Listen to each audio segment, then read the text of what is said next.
Boa noite a todos. Boa noite. Meu nome é Henrique de Oliveira. Estou muito feliz de estar aqui mais uma vez para nós conversarmos um pouquinho. Eu costumo sempre dizer que não sou um palestrante, eu vim para conversarmos mesmo. Então, se alguém tiver algo que contribua, podem ficar à vontade, estamos aqui para dialogar, tá certo? Pediram para eu informar que tem uma feijoada solidária no dia 19 de abril e que, se quiserem alguma informação a mais, só ir aqui na livraria para vocês poderem se informar melhor, beleza? Vou convidar vocês a gente fazer uma pequena prece só para a gente começar a nossa conversa.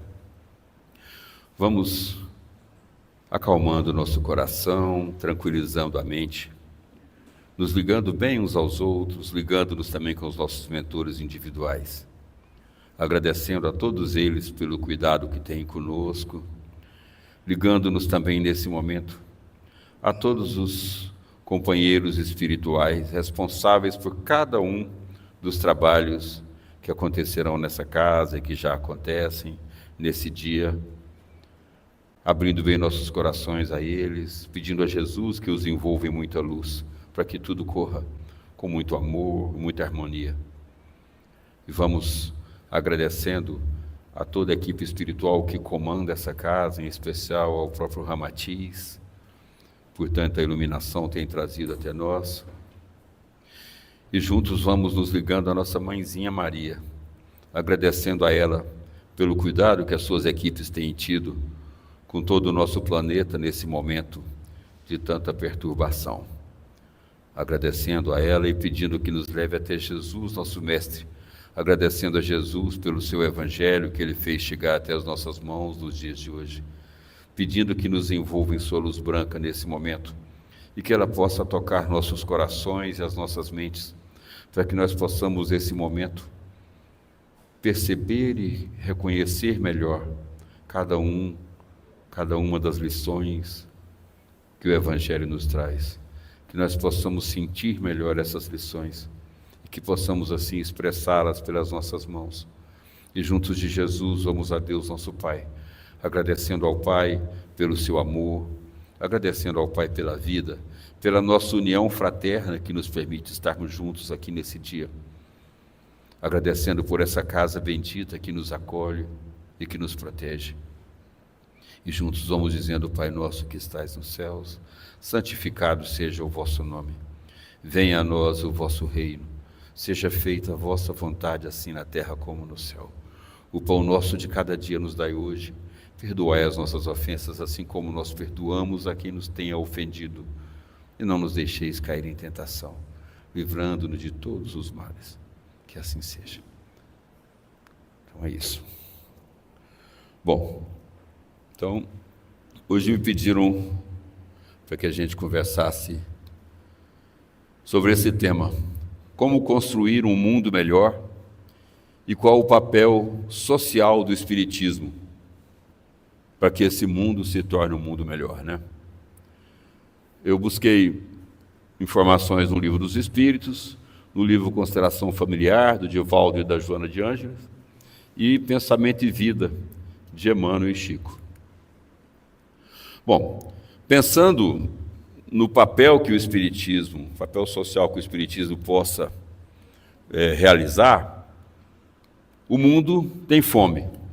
Isso não é novidade para ninguém, né? 1,3 bilhão de pessoas vivem em extrema pobreza hoje no mundo. Isso quer dizer que elas recebem menos de $2,15 por mês.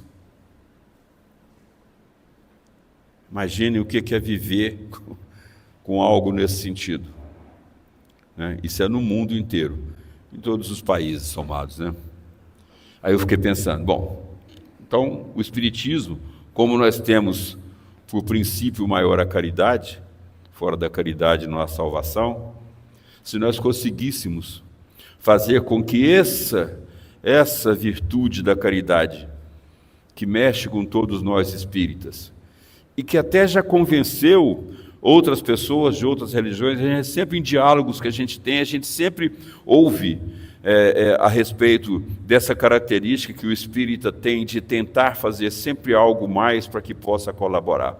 Realmente a nossa doutrina tem convencido a todos nós que aos pouquinhos a gente tem realmente trabalhado em prol dessa caridade, né?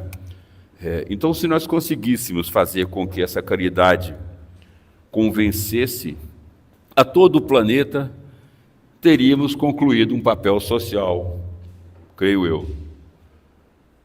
Talvez, mas precisa mais, né? O mundo também está violento.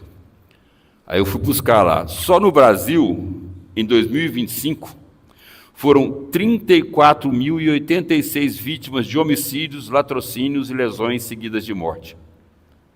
Isso sem contar a violência que a política faz com a falta de saúde, que provoca mortes, com a falta de alimentação, que provoca mortes. Isso aqui é só a violência física corporal. 34.086 vítimas. Realmente é assim. Aí eu fui pensar, lá na Lei do Progresso, no item civilização, a pergunta 793 diz: por que disso se pode reconhecer uma civilização completa? E o Espírito de Verdade responde: reconhecê-la-eis pelo desenvolvimento moral. Se nós conseguíssemos fazer, então, com que esse princípio de moralidade fosse difundido e abrangesse mais corações, não teria corrupção, esses dois aqui já sumiriam da cena, né?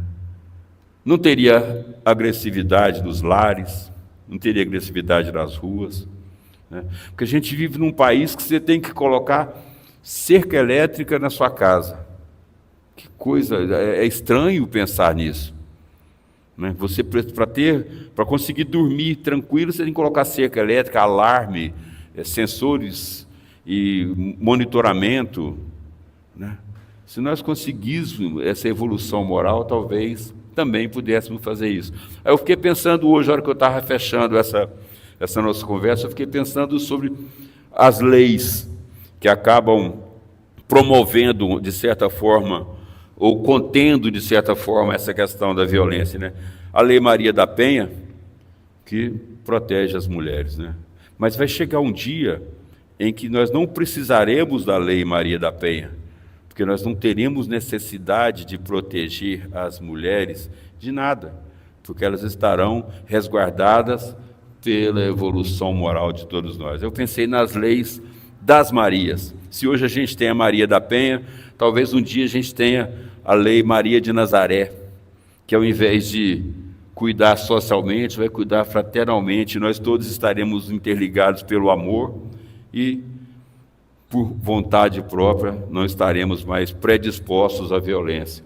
Então nós sairemos da Lei Maria da Penha para a Lei Maria de Nazaré, quem sabe um dia, né? Tá. O mundo, então, tem problemas demais, e a doutrina espírita tem instruções, explicações e meios para solucionar todos eles. Todos.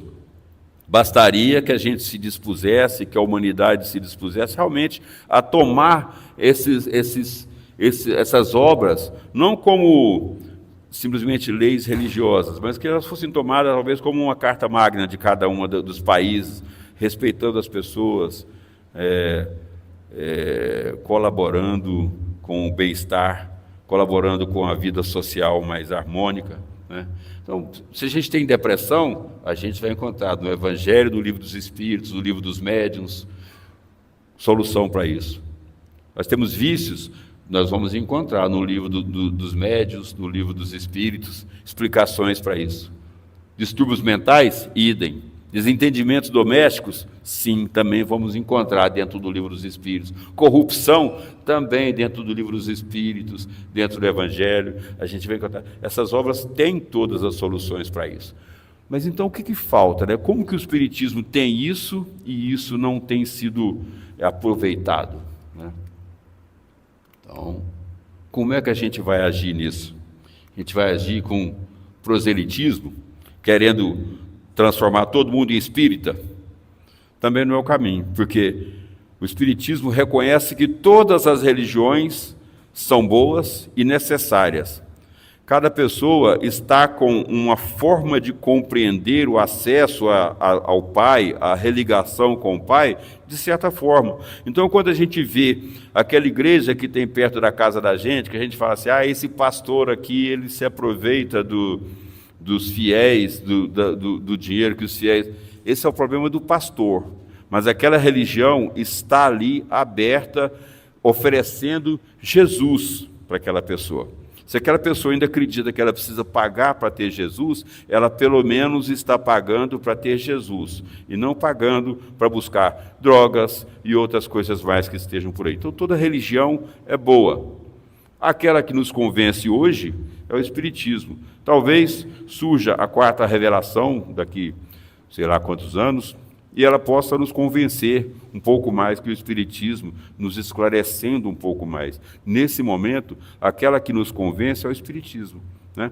Então, o Espiritismo não quer fazer proselitismo, né? Imposição também não é o caminho, porque o Espiritismo, ele segue o Evangelho e ele aconselha para a gente não julgar, para não ser julgado. E para eu impor alguma coisa, eu preciso julgar e ter certeza plena que o outro está errado. Aí eu ainda vou impor, né?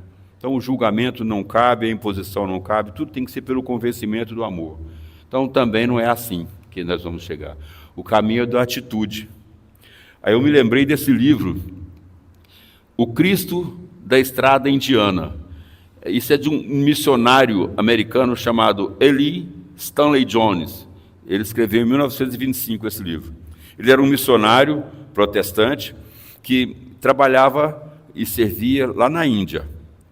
Depois, lá pelos anos 80, ele até recebeu um prêmio, como se fosse o Prêmio Nobel da Paz, não é o Nobel da Paz, chama Prêmio Gandhi da Paz. Ele recebeu esse prêmio também, como um dos pacificadores. E nesse livro, ele conta um pedaço de uma história que fala assim, que um missionário cristão perguntou ao Gandhi: eu gostaria de ver o cristianismo naturalizado na Índia para que não fosse mais uma coisa estrangeira, identificada com um povo estrangeiro e um governo estrangeiro, mas parte da vida nacional da Índia e contribuindo com seu poder para a elevação e redenção da Índia. O que você sugeriria que fizéssemos para tornar isso possível?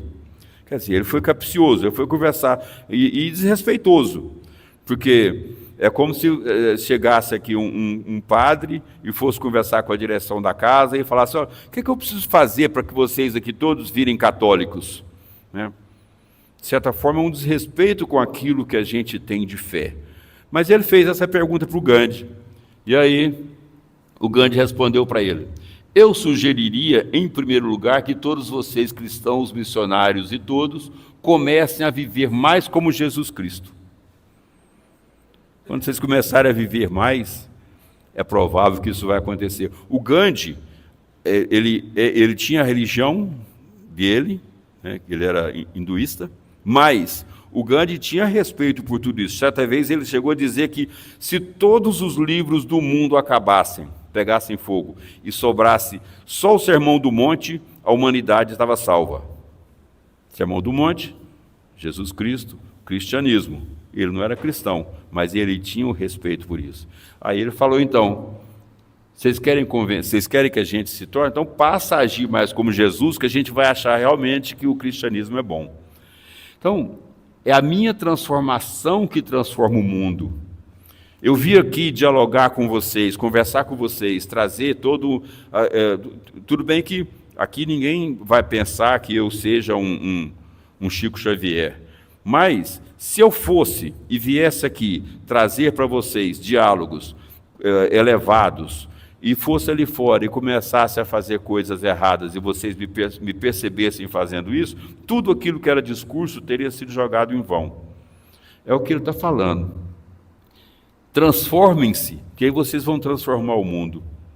Não é diálogo, não adianta eu chegar para o meu filho, para minha filha, e falar para ela: não beba com um copo de álcool na mão, não fume com um cigarro na mão.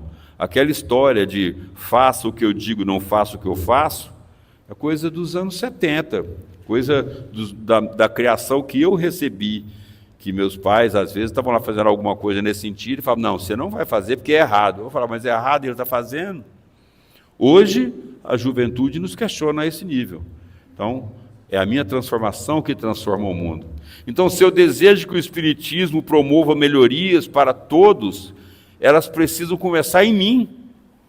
Então, tudo aquilo que eu entendo que é correto e que hoje me convenceu de que é correto, precisa começar em mim. Porque se eu trouxer apenas como um calhamaço de livros para que as pessoas vejam que eu li todos eles, olha como ele é, olha, o pessoal olha, está lá aquela biblioteca gigantesca, leu tudo, aprendeu o quê? Absorveu o quê? Aplica quanto daquilo? Então, se é para que o Espiritismo promova um papel social, ele tem que começar em mim. Não pode partir do princípio só do discurso. É como os apóstolos. Os apóstolos, enquanto eles eram discípulos, eles estavam observando e aprendendo o que o mestre passava para ele. O apóstolo é aquele que passa a levar adiante, nas próprias atitudes, aquilo que ele está fazendo. Foi assim que Paulo falou, não sou eu mais quem vive, mas é o Cristo que vive em mim. Por que ele estava falando isso? Porque as atitudes dele, a partir daquele momento, se não eram tão elevadas e tão eficazes quanto as de Jesus, elas pelo menos espelhavam aquilo que Jesus havia explicado para toda a humanidade naquele momento. Então, o Paulo fez a transformação e foi graças a ele que esse evangelho chegou às nossas mãos hoje. Porque não que os outros apóstolos fossem menos importantes, mas aquele que resolveu falar assim, não, eu vou levar isso para muito mais longe. Ficar só aqui na Judéia, só que não, eu vou para mais longe. Foi ele quem propagou o evangelho. E ele não propagou só com a fala, porque enquanto ele ficou só na fala, ele só apanhava. Eu fui na Grécia, apanhou. Foi em Roma, apanhou. Onde ele falava.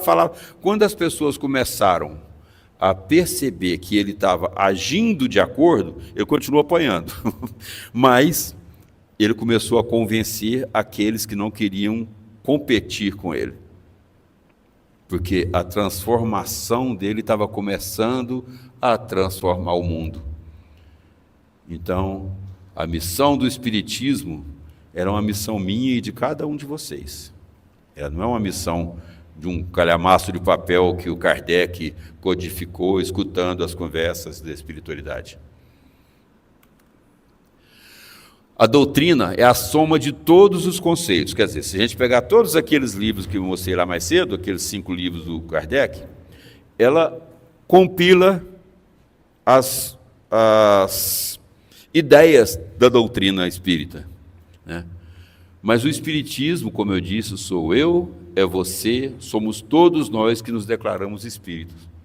Se a gente for falar de um país, se você chegar no Brasil e retirar os 220 milhões de habitantes que existem no Brasil, ele deixa de ser um país, ele vai ser um amontoado de terra. Porque o que faz do país um país é ele ter uma população que reage, que tenta a evolução, que tenta viver em sociedade, que promove mudanças para que seja melhor a estadia naquele país. Então, um país não é o Brasil não é uma extensão de terra. O Brasil são os 200 milhões de brasileiros que habitam essa extensão de terra e que promovem as melhorias dele.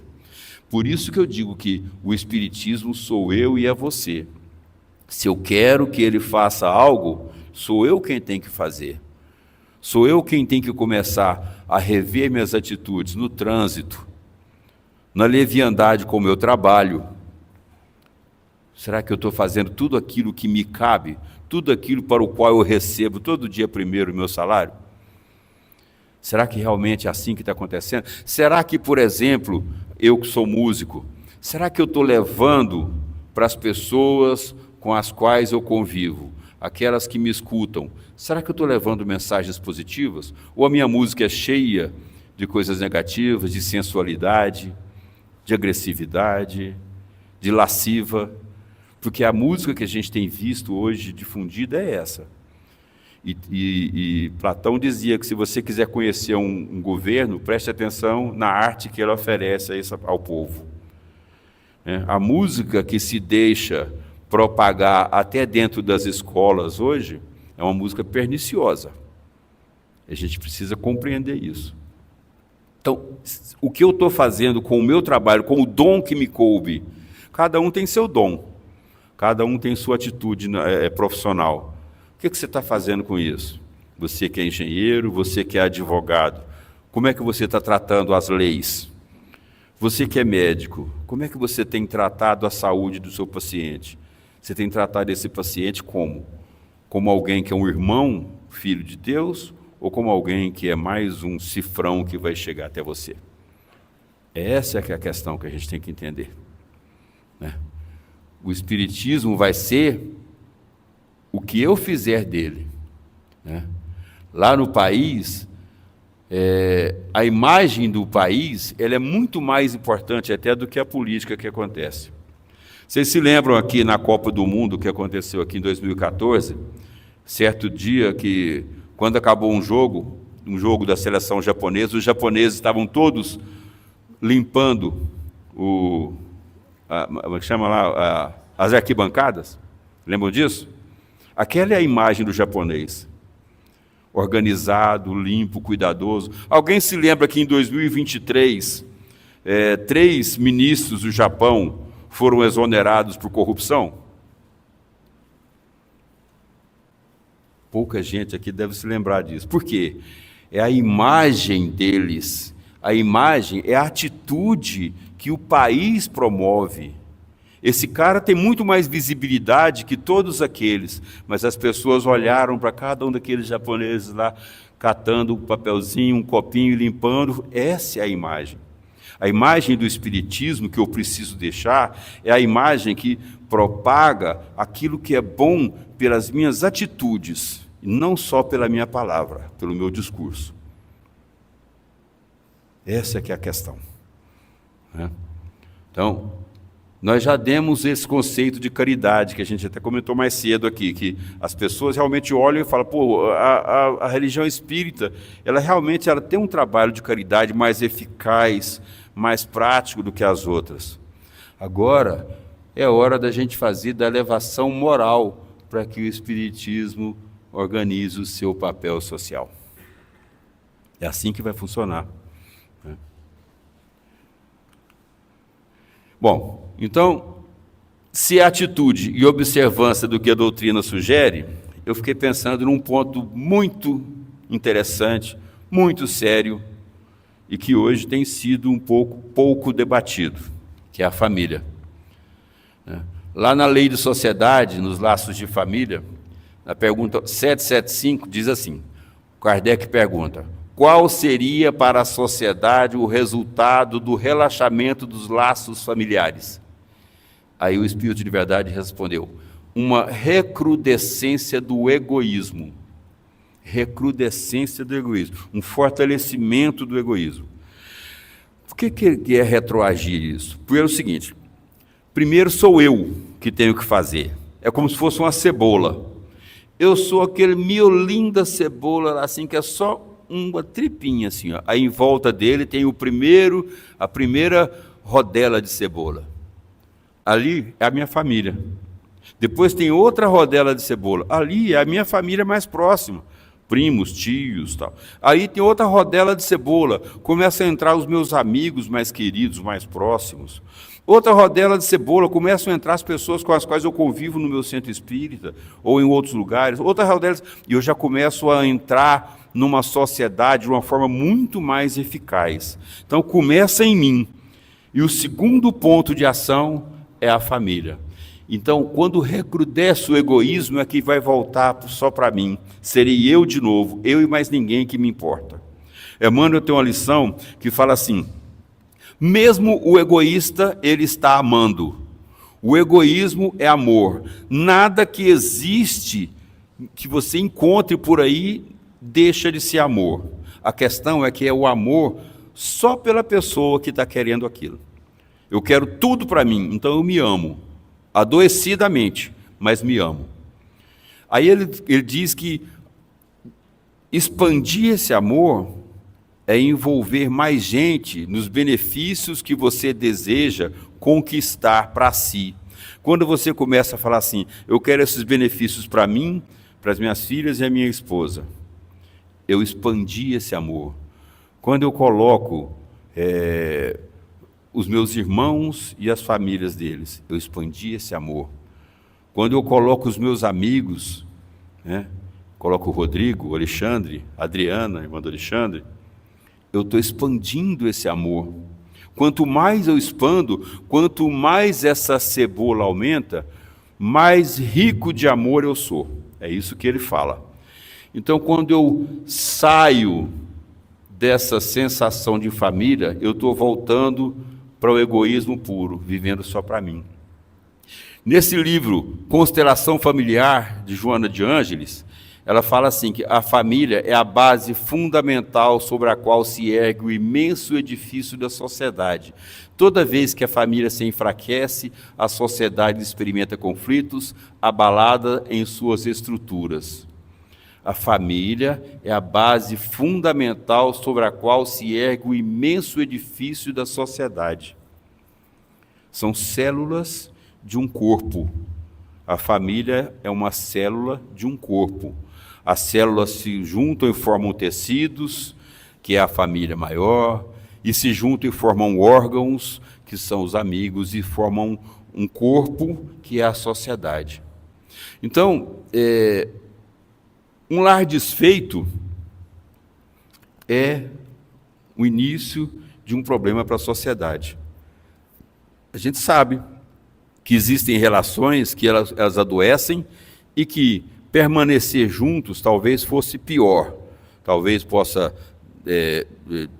baixar para agressividade, né? A gente sabe disso que às vezes é melhor. Mas quando acontece uma ruptura, quando um lar é desfeito, é preciso que haja, pelo menos para nós que somos espíritas e nos declaramos espíritas, é preciso que haja em nós a consciência de que aquilo pode ser um exemplo, no mínimo, e mais importante, para os nossos filhos. Porque os nossos filhos veem em nós, os pais, a primeira imagem de Deus, por isso que eles confiam cegamente na gente. Então, quando eu conto para eles que um casamento não tem importância e que ele pode ser rompido por qualquer motivo, eu estou dizendo para ele que a família não tem tanta importância assim para mim. Se houve um problema sério e houve a necessidade da ruptura, que o pai não abandone o lar de forma permanente, que ele se faça presente da forma que ele consiga estar, que a mãe não faça daquilo um carro de batalha, que a mãe possa manter a integridade, a idoneidade da sua imagem, para que a criança possa olhar e falar que bacana. Eles ainda assim, mesmo rompidos, são amigos, se respeitam e fizeram isso por mim. Né? Um lar desfeito pode ser um problema, pode não ser, mas pode ser. Um filho com vícios, ele é um problema. Uma pessoa com vício na família, segundo Alberto Almeida, numa palestra dele, fala que uma pessoa com um vício está doente, toda a família está doente. Não é só ele. Se eu tenho um sobrinho e eu tenho um sobrinho que tem um problema sério com crack, a nossa família é adoecida em função disso. Quando a minha irmã sofre, eu estou lá do lado dela e a gente vai lá ver o que pode fazer. E a família sofre, e ele nos procura de madrugada em situações de extremo perigo. A família está adoecida. O papel social do Espiritismo é não abandone esse filho. Não abandone. Seja a pessoa que precisa ser. Vá para o amor exigente, encontre aquela melhor forma de agir, mas não abandone. Tá? Idosos necessitados na família, é responsabilidade de todo mundo, não é responsabilidade de um só, não. Às vezes a família tem 4, 5, mas o idoso é cuidado só por um. É responsabilidade de todos. Afinal de contas, minha mãe, ela me deu aquilo que de mais precioso eu tenho, que é a oportunidade de estar aqui. Quem me deu a vida foi Deus, mas ela me deu a oportunidade de executar o meu papel nessa encarnação. Isso é um bem que está cheio de gente do lado de lá querendo essa oportunidade que ela me deu. Então é uma benção. Não vamos abandonar. Tudo isso aqui é dentro de casa, mas é o papel social do Espiritismo. Sabe por quê? Se vocês prestarem atenção, eu estou falando desse ponto que eu vivenciei isso recentemente, do idoso em casa. Todos os nossos amigos observavam o que acontecia. Todos eles comentavam, olha, lá está assim, hein? Está assado, hein? Tá. É a minha família lá no meio social. É a cebolinha do meio lá sendo percebida pela outra. A sociedade estava de olho naquilo. E aqueles que deram o bom exemplo foram notados, e aqueles que não deram também. Que bom que foram mais os que aproveitaram a oportunidade. Então, atitude e observância do que a doutrina sugere, lá na Lei de Sociedade. Esse livro aqui, Pensamento e Vida, do Chico Emmanuel, numa lição que chama Cooperação, o Emmanuel fala assim: da glória divina às balizas subatômicas, o universo pode ser definido como sendo uma cadeia de vidas que se entrosam na grande vida. Ele está falando assim, da glória divina, que é tudo que você imagina que seja Deus, todo o universo. Aquela partícula subatômica menorzinha que você não consegue enxergar nem com um microscópio mais comum, tudo trabalha junto para a grande vida, que é o próprio Deus. Então, a nossa família é uma oficina. É ali que eu estou resvalando com as pessoas, ali, é como se fosse uma pedra. Eu costumo fazer uma comparação com assim, eu ia para uma cachoeira lá em Barra do Garça, chama Cachoeira do Pé da Serra, e eu olhava para lá que tinha, e a gente ficava lá tomando banho na cachoeira, e olhava para cima, tinha uma pedra, que ela ficava igual esse ar-condicionado, assim, para fora da cachoeira. E era uma pedra de 10 toneladas, eu imagino. Um belo dia, eu cheguei lá, a pedra não estava lá, ela tinha caído.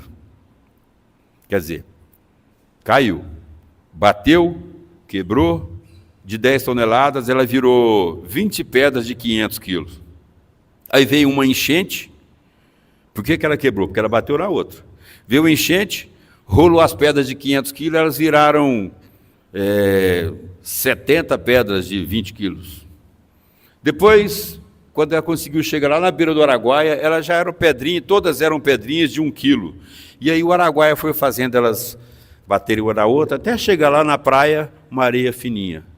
Elas foram se aparando, desgastando umas às outras. É assim que a gente desgasta as nossas arestas. É assim que a gente se recupera, é assim que a gente se alisa, é assim que a gente vai se tornando mais sutil, mais suave, é convivendo, é eu olhando para minha esposa e falando assim, essa pessoa, ela tem o pensamento dela e eu preciso respeitar esse pensamento. Olhando para as minhas filhas e falar, essa pessoa foi colocada na minha vida para que eu cuide dela da melhor forma.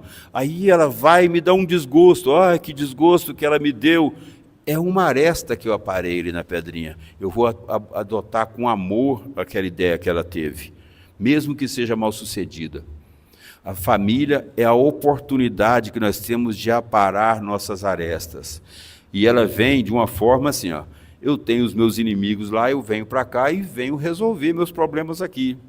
Alguém duvida disso? Alguém tem lido quantas obras aí que falam sobre isso? É assim que funciona. A gente não vem para cá só com pessoas ajustadias, olha, vamos lá, igual você põe num trabalho lá, assim, olha, eu vou precisar que todo mundo carregue essas cadeiras aqui, aí todo mundo está disposto, carrega as cadeiras e vai lá para fora. Tá certo, não é assim que funciona, todo mundo harmonizado para o mesmo propósito.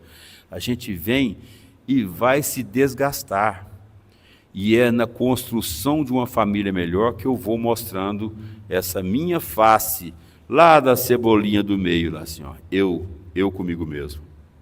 Né? A família é a oficina de crescimento. Aí a pergunta, né? O que eu tenho promovido no meu lar com tudo que o Espiritismo já me promoveu? Como é que tem sido melhor? Essa é uma pergunta retórica que eu faço para vocês, não precisam responder. Pensem e levem para casa. O que vocês têm feito na sua família com que o Espiritismo tem apresentado de informações para vocês? Daquilo que a família representa, daquilo que aquela pessoa está do seu lado representa. O que você tem feito com essas informações para fazer a sua família ser um exemplo? Porque uma hora a gente vai tomar conta e vai fazer o que tem que fazer. Esses aqui, são 4 instrutores lá dos livros que o André Luiz trouxe. No livro Mensageiros era Genésio, no Mensageiros de novo ele apareceu o Aniceto e em Missionários da Luz, o Calderaro no Mundo Maior e o Alexandre Missionários da Luz. Você chega lá, eram todos assim, espíritos elevados, prontos para trabalhar pelo bem e tal. Depois o André Luiz descobria lá no meio da coisa que eles que tinham, alguns deles, detonado com toda a família 4, 5 encarnações para trás. Tudo aquilo de problema que aquelas famílias viviam, eles tinham provocado 4, 5 encarnações para trás. E agora que eles acordaram, eles estavam trabalhando para resgatar aquilo que eles mesmos puderam perder. Então, uma hora, a gente vai resolver fazer. Por que não agora? Que a gente está instruído, que a gente tem tanta obra, e se a gente tivesse só as obras do Kardec, já seriam muito mais informações que tiveram os apóstolos, ou aqueles que vieram depois deles. Agora nós temos 500 e tantas obras do Chico, 200 e tantas obras do Divaldo, e os outros que vêm fazendo e vêm melhorando as traduções, como o Haroldo faz com o Evangelho. O que falta? Nós não somos espíritas? Terça-feira, dia de chuva, à noite, olha aqui quantas pessoas aqui, nós somos espíritas. O que falta para sair desse intelectualismo e começar a colocar as mãos à obra? Então eu queria deixar para que nós levemos para casa essa pergunta: o que eu tenho promovido em meu lar com o que o Espiritismo promoveu em mim? Porque uma hora a pergunta vai ser assim, quem é minha mãe e quem são meus irmãos? Aí nós extrapolamos a cebolinha da família. Quando Jesus perguntou quem é minha mãe e quem são meus irmãos, ele não estava desdenhando Maria, ele não estava desconsiderando os irmãos dele. Ele estava dando mais uma lição. Quem é minha mãe e quem são meus irmãos, senão aqueles que fazem a vontade do meu Pai? Fazer a vontade do Pai, Deus não está aqui para julgar, para saber o que eu estou fazendo de errado ou de certo. A vontade que ele tem é assim: Henrique, viva. E à medida que eu vou vivendo, as coisas erradas que eu vou fazendo, eu mesmo vou me reparar. As coisas certas vão me promover, mas as erradas eu mesmo. Não é Deus que fica mexendo na vidinha de cada um, não. A vontade de Deus é viva, vai e viva. Quando Ele cria um espírito, Ele fala, vai, experimente e viva. É isso que Jesus estava falando. Quem faz a vontade do Pai? Tudo que vive. Então tudo é irmão. Os animais são irmãos, menos esclarecidos, menos evoluídos. Todos nós somos irmãos. Isso é que Jesus estava querendo dizer. Então, essa situação que a família precisa receber de carinho de mim, quando chega um momento de maior clarividência sobre tudo isso, eu começo a perceber que eu tenho que ter por vocês também, por todos aqueles com os quais eu convivo, que eu não posso mais ficar preso no meu mundinho. Eu vou agora cuidar só das minhas 2 filhas, da minha esposa e de mim. O meu trabalho é só para que isso aconteça. E aí, isso também vai acabar não sendo suficiente para o meu coração e para a minha mente. E eu vou começar a me cobrar e vou desejar que isso mude. Eu mesmo vou fazer por onde isso mudar. Então o convite volta a ser, o que eu tenho promovido em meu lar com o que o Espiritismo promoveu em mim? Porque é assim que eu vou estender essa situação, para que o mundo possa receber de mim aquilo que eu desejo que o Espiritismo ofereça de papel social. Eu quero agradecer vocês mais uma vez, agradecer pelo convite, dizer que eu tenho muita alegria em estar nessa casa, tenho muitos amigos aqui dentro, meu coração fica muito feliz quando eu venho para cá, eu fico muito honrado quando eu sou convidado a vir falar com vocês, cantar para vocês. Desejo que vocês tenham uma semana de muita paz e muita harmonia.